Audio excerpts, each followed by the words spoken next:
Assalamualaikum students. Today we will start the active and passive voice of future indefinite. Let's start. सबसे पहले हम affirmative sentence का structure देख लेते हैं. एक्टिव वॉइस में स्टूडेंट्स हम सबसे पहले यूज़ करते हैं सब्जेक्ट. ठीक है, सब्जेक्ट के बाद हम यूज़ करते हैं will and shall as an helping verb. Shall use होता है जस्ट आई एंड वी के साथ, और बाकी जितने भी नाउन और प्रोनाउन यूज़ हों सेंटेंस में उनके साथ आपने जस्ट विल ही यूज़ करना है. ठीक है, और एक और बात स्टूडेंट्स, जो मॉडर्न इंग्लिश है, जो अमेरिकन इंग्लिश है, उसमें शेल का कॉन्सेप्ट जो है वो ख़त्म हो चुका है. वो लोग इंग्लिश में शेल को यूज़ नहीं करते. आई वी कोई भी वर्ड हो, कोई भी नाउन प्रोनाउन हो, फ्यूचर में उन्होंने वो विल ही यूज़ करना होता है. लेकिन ब्रिटिश इंग्लिश के रूल्स के अकॉर्डिंग शेल यूज़ करते हैं वो लोग, तो इसलिए हमने शेल यूज़ करना है. बिकॉज कुछ ग्रामर्स में जस्ट विल यूज़ किया होता है और कुछ ग्रामर्स में विल और शेल दोनों यूज़ किए होते हैं. इसलिए आपने शेल यूज़ करना है, जस्ट आपने विल का कॉन्सेप्ट नहीं रखना. ये मैंने इसलिए बताया ताकि आपको पता होना चाहिए कि मॉडर्न इंग्लिश में क्या है और जो ब्रिटिश इंग्लिश है, जो क्लासिकल इंग्लिश है, उसमें क्या है. उसके बाद हम यूज़ करेंगे फर्स्ट फॉर्म ऑफ वर्ब और लास्ट पर ऑब्जेक्ट. जब आपने इसको पैसिव में चेंज करना है तो आपने सब्जेक्ट को एंड पे ले जाना है और ऑब्जेक्ट को स्टार्ट पे ले आना है. मीन के जो एक्टिव का ऑब्जेक्ट है वो पैसिव पे आके यहाँ पर सब्जेक्ट बन जाएगा. स्टार्ट पे आ जाएगा तो ऑब्वियसली बात है यहाँ पर पैसिव का सब्जेक्ट बन जाएगा, और जो एक्टिव का सब्जेक्ट है वो पैसिव में जाकर ऑब्जेक्ट बन जाएगा. तो आपने ऑब्जेक्ट को स्टार्ट पे ले आना है. उसके बाद हेल्पिंग वर्ब में स्टूडेंट्स ये चेंज आनी है कि वहाँ पर यूज़ हो रहा था एक्टिव में विल एंड शैल, लेकिन यहाँ पर यूज़ होना है will be and shall be. उसके बाद third form of verb. Obviously बात है, मैं बार बार बताती हूँ, पैसिव वॉइस में हमने just third form of verb ही यूज़ करनी है, चाहे टेंस कोई भी हो. Third form of verb, then last पर सब्जेक्ट की थर्ड कंडीशन. एग्जाम्पल्स देखते हैं अब हम. एक्टिव में है she will decorate the house. Subject, helping verb, form of verb and object. अब ये जो ऑब्जेक्ट है यहाँ पर आकर सब्जेक्ट बन जाएगा, मीन के स्टार्ट पे आ जाएगा. तो दी हाउस को आप स्टार्ट पे ले आएंगे. हाउस के अकॉर्डिंग आपने देखना है आई वी के साथ जस्ट आपने शैल यूज़ करना है. बाकी जितने भी वर्ड्स होंगे, जितने भी नाउन प्रोनाउन होंगे, आपने उसके साथ विल यूज़ करना है. तो the house will be.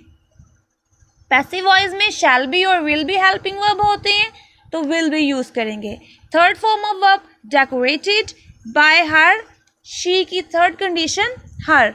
The house will be decorated by हर.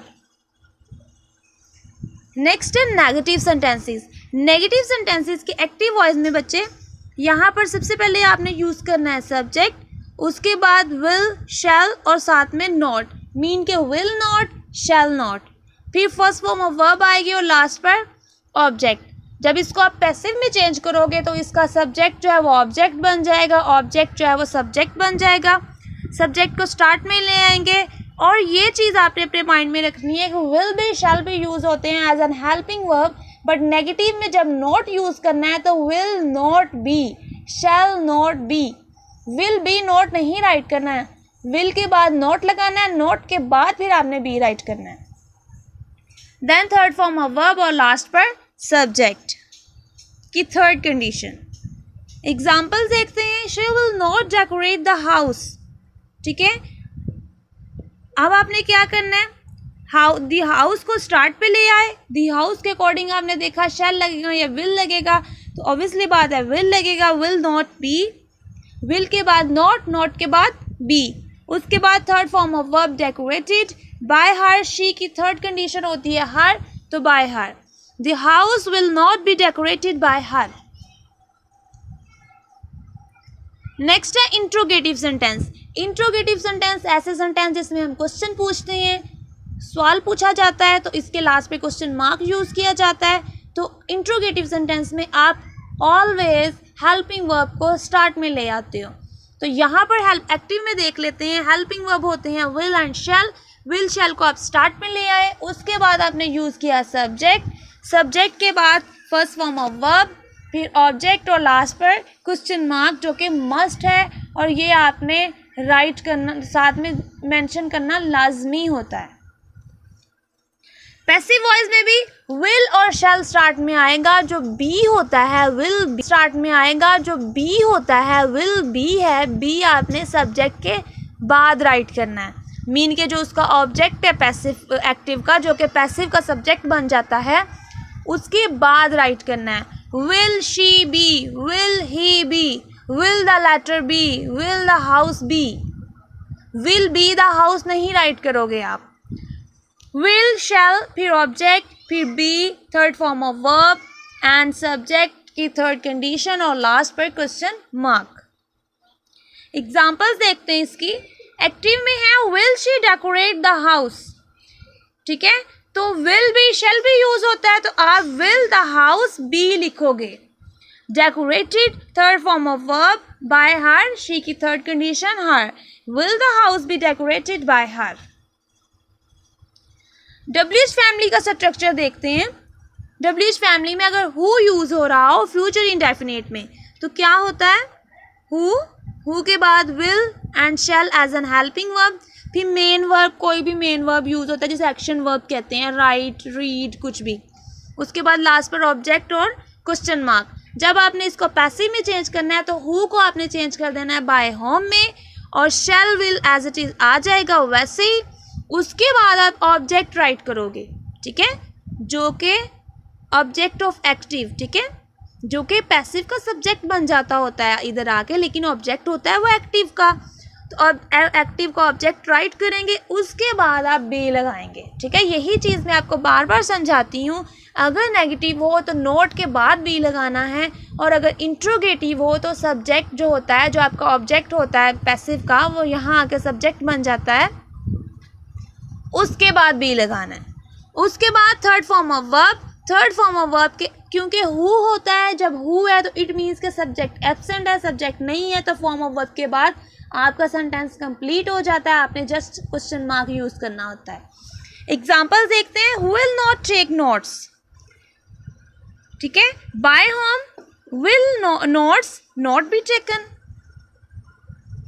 यहां पर उन्होंने नेगेटिव और इंट्रोगेटिव को कंबाइन कर दिया, ठीक है, तो कंफ्यूज नहीं होना। आप देखें, हु को बाय होम बना दिया, ठीक है, हेल्पिंग वर्ब आपने विल यूज किया, उसके बाद नोट्स आ गया जो कि आपका यहाँ पर ऑब्जेक्ट था, जो कि पैसिव का सब्जेक्ट बना दिया गया। उसके बाद आपने नोट और बी यूज़ कर देना, ठीक है। अगर यहाँ पर नोट ना होता तो डायरेक्ट बी आना था, अब नोट यूज़ हो गया तो नोट बी, और लास्ट पर आ गई form of verb, third form of verb taken.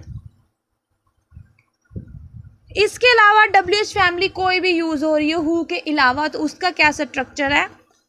WH family कोई भी वर्ड डब्ल्यूएच का, व्हेन, व्हाट, हाउ, ठीक है। शैल विल आपका आ जाएगा यहाँ पर एज एन हेल्पिंग वर्ब, फिर सब्जेक्ट यूज करेंगे, फॉर्म ऑफ वर्ब यूज करेंगे, लास्ट में ऑब्जेक्ट होगा, देन क्वेश्चन मार्क होगा। इसको आपने चेंज कैसे करना है, WH family as it is आ जाती है, शैल और विल, ठीक है, एज सुइटेबल पैसिव ऑब्जेक्ट, मतलब पैसिव ऑब्जेक्ट के अकॉर्डिंग आपने देखना है कि आई वो ही है तो आप शैल लगा दोगे, अदरवाइज आप विल यूज करोगे। उसके बाद पैसिव सब्जेक्ट यूज करेंगे जो कि ऑब्जेक्ट होता है एक्टिव का, ठीक है। उसके बाद आप लगाओगे बी, बी के बाद third form of verb, then by, by के बाद सब्जेक्ट की थर्ड कंडीशन, और लास्ट पर क्वेश्चन मार्क। एग्जाम्पल देखते हैं। When will she take medicine, when as it is आ गया, ठीक है। व्हेन है, आपको पता है कि मेडिसिन है, मेडिसिन के साथ विल लगेगा, आई वी के साथ जस्ट शैल लगना है, आई वी इसमें है ही नहीं। व्हेन विल मेडिसिन बी, ठीक है, विल बी शैल भी होते हैं तो बी आप लगाओगे ऑब्जेक्ट के बाद। When will medicine be taken by her, third form of verb, then by, और लास्ट पर शी की थर्ड कंडीशन हर और question mark. How will not they attend the prayer, how as it is आ गया, उसके बाद will use किया because the prayer है, प्रेयर के साथ अपने as an helping verb will use करना है। नॉट बी, यहाँ पर भी इंट्रोगेटिव और नेगेटिव को कंबाइन किया गया, not be third form of verb, attend है तो अटेंडेड बाय देम, दे की थर्ड कंडीशन देम। स्टूडेंट्स, यहाँ पर आपका फ्यूचर इंडेफिनिट के पैसिव वॉइस कंप्लीट हो जाते हैं। If you have any query, any question, you can ask me in group. आपने इसकी प्रैक्टिस करनी है अच्छे से, ठीक है। जितनी ज़्यादा आप प्रैक्टिस करेंगे उतना ही ज़्यादा ये आपको आएंगे, अदरवाइज़ ये आपके माइंड से स्किप हो जाएंगे। तो ट्राई करें बच्चे घर में बैठ के ज़्यादा से ज़्यादा इसकी प्रैक्टिस करें, ये बहुत इंपॉर्टेंट है आपके लिए। ओके स्टूडेंट्स, अल्लाह हाफिज़।